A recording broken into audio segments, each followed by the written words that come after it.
UP में election अब बिल्कुल करीब है और इलेक्शन के सिलसिले में बयानात भी आ रहे हैं, मुख्तलिफ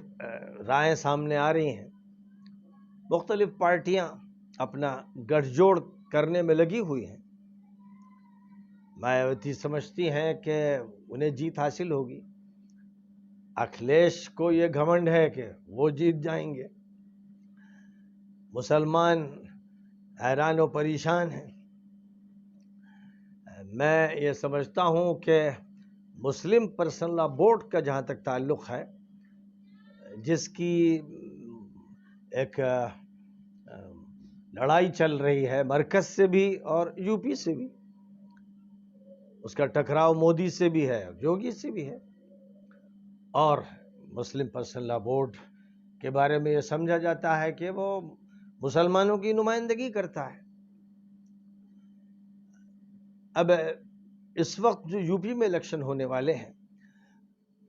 उसमें मुस्लिम पर्सनल लॉ बोर्ड का जो सबसे ताकतवर मेंबर और सबसे बड़ा नुमाइंदा, जिसकी अपनी पार्टी है और जिसने मुल्क के मुख्तलिफ सूबों में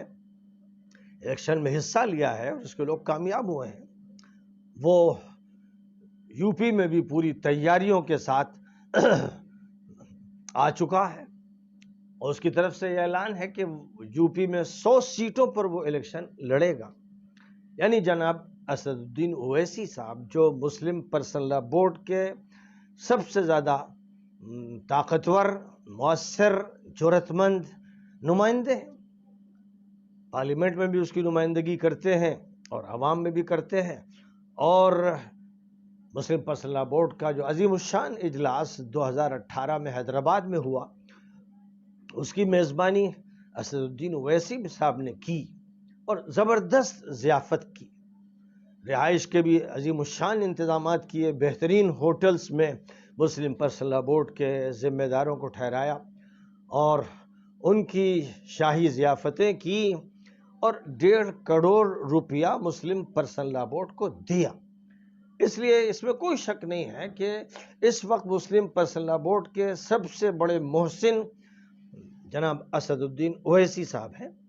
इसलिए इस बात की पूरी तवक्को है कि मौलाना सैयद मोहम्मद राबे हसनी साहब दामत बरकातुहुम, जो मुस्लिम पर्सनल लॉ बोर्ड के सदर हैं, वो यूपी के इलेक्शन में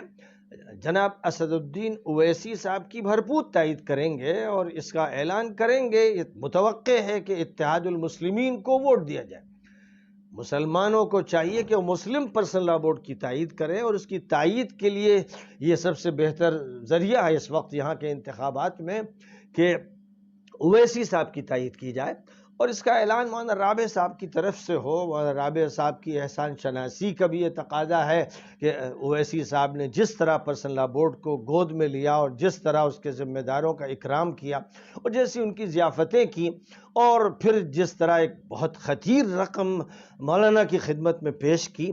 तो उसके बाद यही मुतवक्के है। और मैं समझता हूँ कि एहसान का भी यही तकाजा है और अखलाक का भी यही तकाजा है कि मौलाना की तरफ से बाकायदा ओवैसी साहब के लिए इलेक्शन के सिलसिले की अपील जारी की जाए और नदवे में ख़ास तौर पर उनका इकराम किया जाए और जैसे उन्होंने ज़ियाफ़त हैदराबाद में की वैसे ही लखनऊ में उनकी ज़ियाफ़त के इंतज़ामात हों। तो बहरहाल मैं समझता हूँ कि मुस्लिम पर्सनल लॉ बोर्ड पर ये बड़ी ज़िम्मेदारी आयद होती है, उसके जितने भी मेंबरान हैं उनको भी तायीद करनी चाहिए और बिलखुसूस मौलाना राबे साहब जो सदर हैं मुस्लिम पर्सनल लॉ बोर्ड के, उनको चाहिए कि वो ओवैसी की भरपूर तायीद करें और उनके हक़ में ऐलान करें। इससे पहले जो रवैया रहा कि देवबंद और नदवे के ज़िम्मेदार अखिलेश के यहाँ नज़र आते थे, इससे उनको बुलंद होना चाहिए और एक अच्छी मुस्लिम क़यादत को सामने लाना चाहिए। तो मैं समझता हूँ कि उनके लिए ओवैसी से बेहतर कोई क़यादत नहीं है और जहन साजी मुसलमानों की जितनी वो कर सकते हैं कोई दूसरा कर भी नहीं सकता। पूरी उम्मत के वो ज़िम्मेदार हैं और वही नुमाइंदगी करते हैं। پرسنل لاء کی بھی اور شریعت کی بھی. اس لیے میں سمجھتا ہوں کہ اس وقت مولانا رابع صاحب کی طرف سے اعلان آنا چاہیے کہ سارے مسلمان یو پی میں اویسی صاحب کی تائید کریں. اور پھر چونکہ بات یہ بھی آ رہی ہے کہ اوم پرکاش راج بھر بھی ان کے ساتھ ہے اور بھی کچھ پارٹی آ رہی ہے، تو اس طرح ایس سی اور S T O B C وغیرہ بھی شامل ہو جائیں گی، تو ایک سیکولر صورتحال ہوگی. اور اس میں وہ مسلم پرسنل لاء بورڈ پر خاص طور پر حق رکھتے ہیں اویسی صاحب کہ ان کا استقبال کیا جائے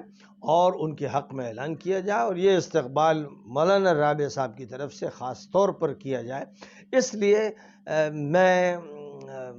میں اپیل کر رہا ہوں. ظاہر ہے کہ میری یہ اپیل تو اصلاً صدر مسلم پرسنل لاء بورڈ سے ہو رہی ہے کہ جو بھی خدمات رہی ہیں اویسی صاحب کی، ان خدمات کا اعتراف کرتے ہوئے اس طرح کا اعلان ہو اور ان کا ساتھ دیا جائے، اور اپنی تمام شاخوں میں یہ بات کہہ دی جائے اور تمام ممبران سے کہہ دیا جائے کہ وہ اویسی صاحب ہی کی تائید کریں، ان کے علاوہ کسی اور کی تائید نہ کریں. میں یہ سمجھتا ہوں کہ ان کے لیے یہ زیادہ بہتر شکل ہوگی. اور باقی یہ ہے کہ دیگر جو سیاسی پارٹیوں کے ذمہ دار ہیں ان کی رائے کیا ہے. میں تو ان کی رائے معلوم کر رہا ہوں اور یہ دیکھ رہا ہوں کہ جو منظر نامہ ہے وہ تو تفریقے کا ہے اور اس کا فائدہ بی جے پی کو ہوگا. اگر وہ چاہتے ہیں، پرسنل لاء بورڈ کے لوگ چاہتے ہیں کہ فائدہ نہ ہو، تو ان کو چاہیے کہ ایک ایسی پارٹی کو جتا دیں، اس کو نمایاں کر دیں، اس کے بہت سے ممبران اسمبلی میں پہنچا دیں جس کی آواز سنی جائے اور جس کا اچھا اثر پڑے. اس لیے بہرحال یہ ایک مختصر سی ایک بات ہے جو اس وقت میں نے ذکر کر دی. اور اس پر